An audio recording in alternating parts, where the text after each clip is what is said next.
Well guys, welcome to my YouTube channel. So, grabe yung laban ng Game 1. Talagang in-outcast ang Dallas Maverick. Hindi kakayanin ni Luka Doncic. Kailangan niya ng contribution din ng mga kakampi niya sa finals. He cannot do it alone. Kahit si Kyrie Irving ay off din. Wala akong masabi ni Luka, talagang ginawa naman. Pero heads up sa Celtics. You've done a great job sa Game 1. Napalad ko. Talagang defense, offense, Tatum, Brown, Porzingis. Galing. Nawa ay makuha rin ni Kai Soto yung skills mo. Nakasubukan din ng NBA si Kai Soto. Alam niyo na ang ating pagbago na si Kai Soto. Pero sa Sunday ulit, malalaman kung kakabawi. Apat na naman yan, panalo. Sa ngayon, Celtics accolades all the glory from great game 1, which is nagawa nila successfully. Pero hindi pa tapos ang series. Sabi nga sa inyo, favorite to win is Dallas, but it's hard to beat the Celtic team kasi malakas talaga.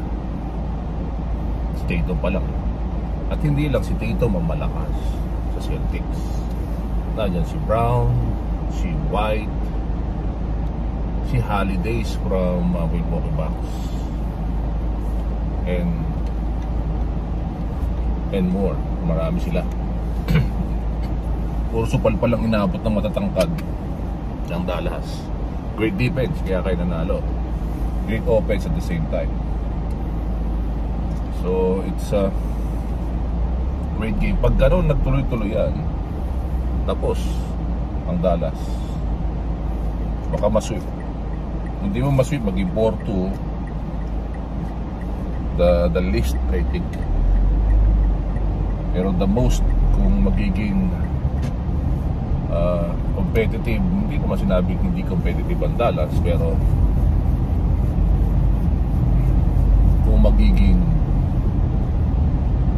ayon lahat ng depensa at opensa ng bawat team,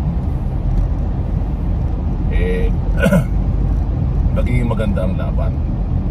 Hindi naging dikit, alam nyo na, tinambang.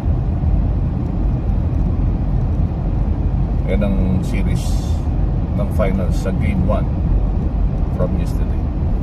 Ayan, balik tayo kay Kai Soto. Si Kai Soto may laban sa FIBA bago siya sumamba sa NBA Summer Cup.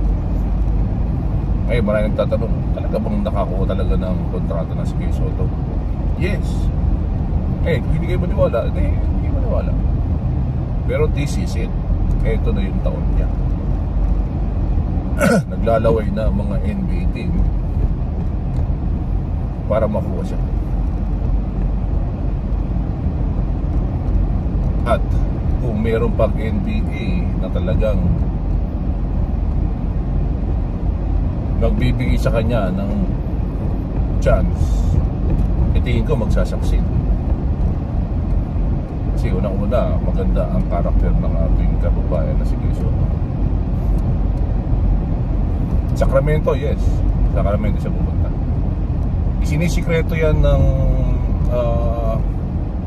Wasserman kasi binabash eh. Alam niyo naman si Kai Soto eh. Burrito ng mga YouTuber. Kami mga YouTuber, hindi kami mapaniwalaan. Ala na lang, lagi kami nag-fake news. Nagsasabi na kami ng totoo, hindi pa rin paniwalaan. Saan ba kami lulugar? Maganda yan, mag-subscribe na lang kayo sa channel namin at abangan ng mga susunod na kabanata. Unang-una, walang kasalanan ng ating bata. Pangalawa, may future yung bata, whether you like it or not. Pangatlo, ano ba namang papalaan nyo na siraan ng ating kababayan na si Kai Soto? At napaka-positive naman ang sinasabi natin. tungkol sa ating kababayan na si Kay Soto. Di ba? Ngayon, whether you like it or you love it, si Kay Soto mapupunta na sa NBA. Itagaan yan guys sa bato.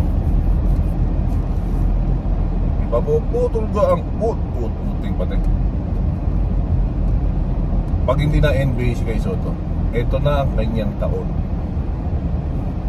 At mapapanood na natin sa regular season sa darating na opening, since hindi pa tapos ang finals.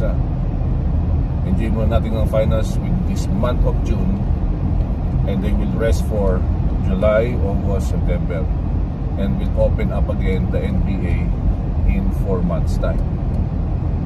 And then makikita natin ang ating kababayan na si Kay Soto na nasa list ng NBA roster.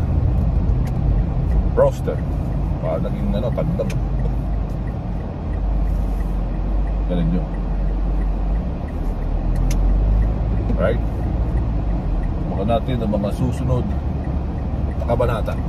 Abangan.